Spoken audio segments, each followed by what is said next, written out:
नमस्कार दोस्तों, आप सभी का एक बार फिर से बहुत बहुत स्वागत है आपके अपने YouTube channel U and V TV पर। इस समय की दोस्तों तमाम बेहद बड़ी खबरें, मुख्य समाचार सामने निकल के आ रहे हैं दोस्तों, जहां पर चलेंगे एक एक करके तमाम बेहद बड़ी खबरें, देश दुनिया के ताजा समाचार इसी वीडियो में जानेंगे। लेकिन उससे पहले दोस्तों आप लोगों से एक छोटा सा निवेदन है कि गोदी मीडिया और विशाल कॉर्पोरेट मीडिया के मुकाबले स्वतंत्र पत्रकारिता का साथ दीजिए और उसकी ताकत बनिए। इसके लिए आपको करना क्या है, लाल कलर के सब्सक्राइब बटन को दबाना है और लगातार हमारे साथ बने रहना है। दरअसल दोस्तों पहली बड़ी खबर सामने निकल के आ रही है। सोशल मीडिया पर ट्रेंड हुआ हैशटैग नॉनसेंस संबित पात्रा। जी हां दोस्तों, आप लोगों को बताते चले, सोशल मीडिया में बीजेपी के राष्ट्रीय प्रवक्ता संबित पात्रा बुरी तरह से ट्रोल हो रहे हैं। लोग उन्हें बकवास करार देते हुए जमकर के निशाना साध रहे हैं। ट्विटर पर तो बाकायदा hashtag nonsense Sambit Patra trend कर रहा है। ये हैशटैग टॉप ट्रेंड बन गया है। दरअसल दोस्तों आप लोगों को बताते चले, संबित पात्रा की ट्रोलिंग का कारण बना है कांग्रेस की प्रवक्ता सुप्रिया श्रीनेत के साथ एक डिबेट शो में तीखी नोकझोंक। आप लोगों को दोस्तों बताते चले, हुआ ये कि चीन मुद्दे को लेकर के कांग्रेस बीजेपी के एक दूसरे पर किए जा रहे हमले को लेकर के एक टीवी डिबेट शो रखा गया था। आप लोगों को दोस्तों बताते चले, इस डिबेट शो में बीजेपी की तरफ से संबित पात्रा थे तो वहीं कांग्रेस की तरफ से सुप्रिया श्रीनेत थी। सुप्रिया श्रीनेत ने बीजेपी सरकार पर निशाना साधते हुए कहा कि चीन के मामले पर सरकार लगातार झूठ बोल रही है और देश के लोगों को बेवकूफ बना रही है। सुप्रिया ने आगे कहा कि जब भी राहुल गांधी चीन को लेकर के बीजेपी सरकार से कुछ भी सवाल करते हैं तो उन्हीं पर आरोप लगा दिए जाते हैं। ये तो नॉनसेंस चीज है।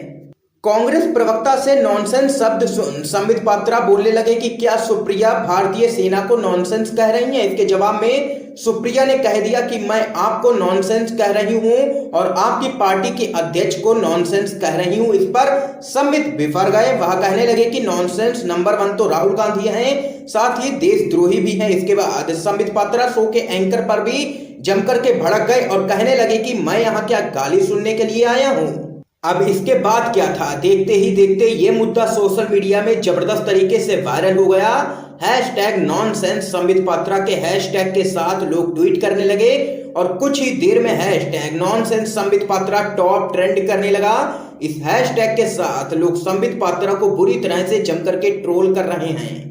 दोस्तों आप लोगों की क्या राय है इस खबर पे, आप लोग भी अपनी राय जरूर बता सकते हैं कमेंट बॉक्स में कमेंट करके। तो वहीं दोस्तों एक और बड़ी अपडेट सामने निकल के आ रही है।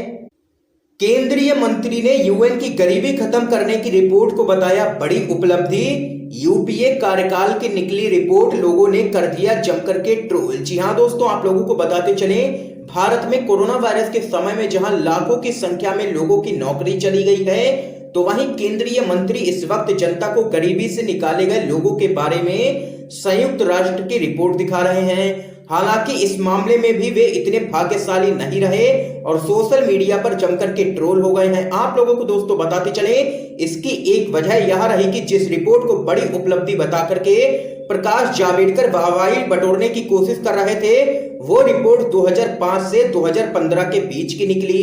इनमें से ज्यादातर समय यूपीए की सरकार ही केंद्र में थी। ऐसे में आप लोगों को बताते चले, ट्विटर पर लोगों ने उन पर जमकर के निशाना साधा और उनको यहां पर कर दिया है ट्रोल। अब दोस्तों आप लोगों को बताते चले, केंद्रीय मंत्री प्रकाश जावड़ेकर ने जिस रिपोर्ट के जरिए वाहवाही लूटने की कोशिश की है, उस संयुक्त राष्ट्र की रिपोर्ट में कहा गया है कि मनमोहन सरकार में 27 करोड़ लोग निकले गरीबी से बाहर। यह है संयुक्त राष्ट्र की रिपोर्ट। लेकिन यहां पर झूठा दावा किया प्रकाश जावड़ेकर ने और लोगों ने कर दिया उनको जमकर के ट्रोल सोशल मीडिया पर। तो वहीं दोस्तों एक और बड़ी जानकारी सामने निकल के आ रही है। अभी एक हफ्ता भी नहीं हुआ है, केंद्र की मोदी सरकार ने 4 बड़े रेलवे स्टेशनों को बेच दिया। लेकिन अब यहां पर रिपोर्ट के माध्यम से बड़ी खबर सामने निकल के आ रही है। निजीकरण कर सरकारी बैंकों की संख्या 12 से 5 करने जा रही है नरेंद्र मोदी सरकार। आप लोगों को दोस्तों बताते चले, प्रधानमंत्री नरेंद्र मोदी के नेतृत्व वाली एनडीए सरकार निजीकरण के जरिए सरकारी बैंकों की संख्या 12 से घटा करके 5 कर सकती है। यह बात सरकार और बैंकिंग सेक्टर के सूत्रों के हवाले से रिपोर्ट में कही गई है।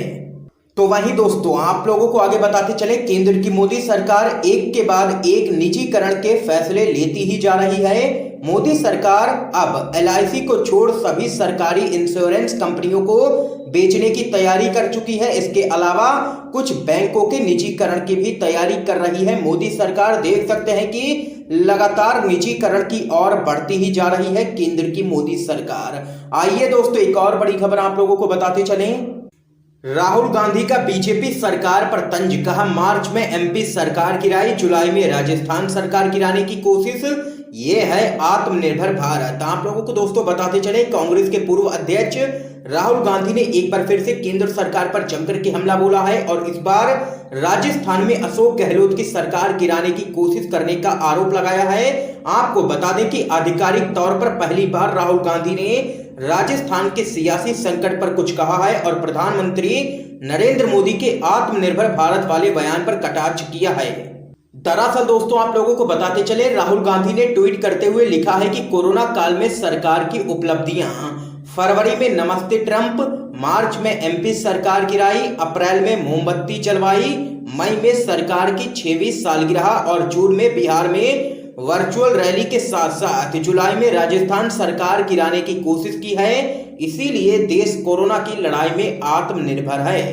ये यहाँ पर राहुल गांधी ने तंज कसा है केंद्र की मोदी सरकार पर और यहाँ पर पहली बार राजस्थान के संकट पर राहुल गांधी का बड़ा बयान सामने निकल के आया है। तो वहीं दोस्तों एक और जानकारी आप लोगों को बताते चलें। कानपुर शूट आउट, विकास दुबे का खजांची बोला बीएसपी और बीजेपी के कई कद्दावर नेता थे विकास के मददगार। जी हां दोस्तों आप लोगों को बताते चले, यूपी पुलिस ने विकास दुबे की कथित खजांची जय वाजपेयी को गिरफ्तार कर न्यायालय में पेश किया। तो वाजपेयी ने अदालत को बताया कि बीएसपी और बीजेपी के कई कद्दावर नेता विकास के मददगार थे। ये यहाँ पर बड़ा खुलासा हुआ है। तो वहीं दोस्तों एक और बड़ी खबर आप लोगों को बताते चले, राजस्थान के मुख्यमंत्री अशोक गहलोत ने कांग्रेस विधायक दल की बैठक में कहा, चट्टान की तरह खड़े रहें, जीत आपकी ही होगी, भाजपा हो या फिर कांग्रेस, अभी कोई भी चुनाव नहीं चाहता है। आप लोगों को दोस्तों बताते चले, राजस्थान के मुख्यमंत्री अशोक गहलोत ने आगे की रणनीति बनाने के लिए विधायकों और मंत्रियों से फेयरमाउंट होटल में चर्चा की। विधायक दल की 10 दिन में यह तीसरी बैठक थी। इसमें गहलोत ने कहा कि देश में क्या हो रहा है यह सब कुछ लोग देख रहे हैं कि कैसे बीजेपी खरीद फरोख्त कर रही है और दूसरे राज्यों में सरकार गिराने की कोशिश कर रही है जहां पर उसकी सरकार नहीं है। चट्टान की तरह खड़े रहे, विजयी आपकी ही होगी। ये यहाँ पर राजस्थान के मुख्यमंत्री अशोक गहलोत ने कांग्रेस के विधायकों से कहा है और कहा है कि भाजपा हो या फिर कांग्रेस, चुनाव कोई भी नहीं चाहता है अभी। तो वहीं दोस्तों एक और बड़ी खबर जान लेते हैं।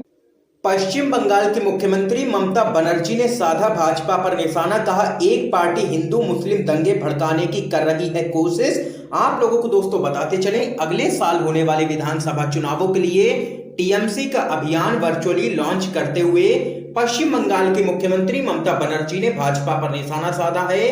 उन्होंने कहा है कि एक पार्टी हिंदू मुस्लिम दंगे भड़काने की लगातार कोशिश कर रही है, देश भर में भय के कारण लोग बोलने में असमर्थ हैं।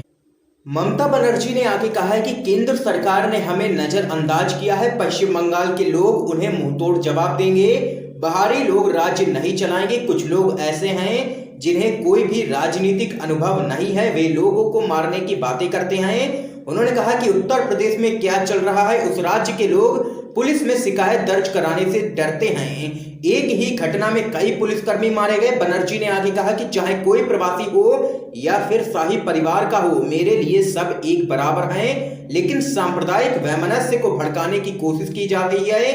एक पार्टी हिंदू मुस्लिम दंगे भड़काने की लगातार कोशिश कर रही है। याद रखें कि सभी धर्मों के लोग समान हैं, ये देश बंगाल सभी के लिए है। ये यहाँ पर तमाम बातें कही हैं पश्चिम बंगाल की मुख्यमंत्री ममता बनर्जी ने और यहाँ पर जमकर के बोला है बीजेपी पर हमला। तो वहीं दोस्तों एक और जानकारी आप लोगों को बताते चलें, योगी सरकार के नियंत्रण से बाहर हो चुके हैं उत्तर प्रदेश के हालात। अखिलेश यादव ने यहां पर किया है जोरदार हमला। आप लोगों को दोस्तों बताते चले, समाजवादी पार्टी के राष्ट्रीय अध्यक्ष और उत्तर प्रदेश के पूर्व मुख्यमंत्री अखिलेश यादव ने प्रदेश की वर्तमान योगी आदित्यनाथ सरकार को हर मोर्चे पर फेल सरकार ठहराते हुए जमकर के निशाना साधा है। उन्होंने योगी सरकार को भ्रम, संशय और दिशाहीनता की शिकार करार देते हुए कहा कि कोविड-19 महामारी के कारण पैदा हालात अब सरकार के काबू से बाहर हो गए हैं। अखिलेश यादव ने आगे कहा है कि प्रशासनिक मशीनरी अंधेरे में हाथ पांव मार रही है। मुख्यमंत्री योगी आदित्यनाथ के आश्वासनों के अंबार से लग गए हैं, मगर उन पर अमल से सभी बच रहे हैं। उन्होंने कहा है कि कोरोना वायरस का संकट घटने के बजाय लगातार बढ़ता ही जा रहा है और 2 दिन के लॉकडाउन का भी कोई खास असर दिखाई नहीं पड़ रहा है। ये यहाँ पर तमाम बातें कही हैं समाजवादी पार्टी के राष्ट्रीय अध्यक्ष अखिलेश यादव ने, और यहाँ पर उत्तर प्रदेश की योगी सरकार को हर मोर्चे पर बताया है नाकाम। तो वहीं दोस्तों एक और बड़ी अपडेट आप लोगों को बताते चलें। गाजियाबाद में पत्रकार को गोली मारने पर प्रियंका गांधी का सवाल, कहा जंगल राज में जनता कैसे रहेगी सुरक्षित। आप लोगों को दोस्तों बताते चले, गाजियाबाद में पत्रकार को गोली मारे जाने की घटना को लेकर के कांग्रेस महासचिव प्रियंका गांधी ने उत्तर प्रदेश की योगी सरकार पर जमकर के निशाना साधा है। उन्होंने कहा है कि गाजियाबाद एनसीआर में आता है, यहाँ कानून व्यवस्था का ये आलम है तो आप पूरे यूपी में कानून व्यवस्था के हाल का अंदाजा खुद ब खुद लगा लीजिए। एक पत्रकार को इसलिए गोली मार दी गई क्योंकि उन्होंने भांजी के साथ छेड़छाड़ की तहरीर पुलिस में दी थी। इस जंगल राज में कोई भी आम जन खुद को कैसे सुरक्षित महसूस करेगा। और यहाँ पर दोस्तों देख सकते हैं एक बार फिर से कानून व्यवस्था के मुद्दे पर चौतरफा घिर चुकी है उत्तर प्रदेश की योगी सरकार और विपक्ष एक बार फिर से हो चुका है हमलावर। तो यहाँ पर दोस्तों आज की ये तमाम बेहद बड़ी खबरें सामने निकल के आई जो हमने आप लोगों तक दोस्तों पहुंचाई हैं। वीडियो पसंद आया हो तो इस वीडियो को लाइक करके ज्यादा से ज्यादा शेयर कीजिएगा, अपने सभी दोस्तों तक इन खबरों को जरूर पहुंचाइएगा और चैनल को सब्सक्राइब करके बेल के आइकन को जरूर दबा दीजिए। दोस्तों आप सभी का बहुत बहुत धन्यवाद।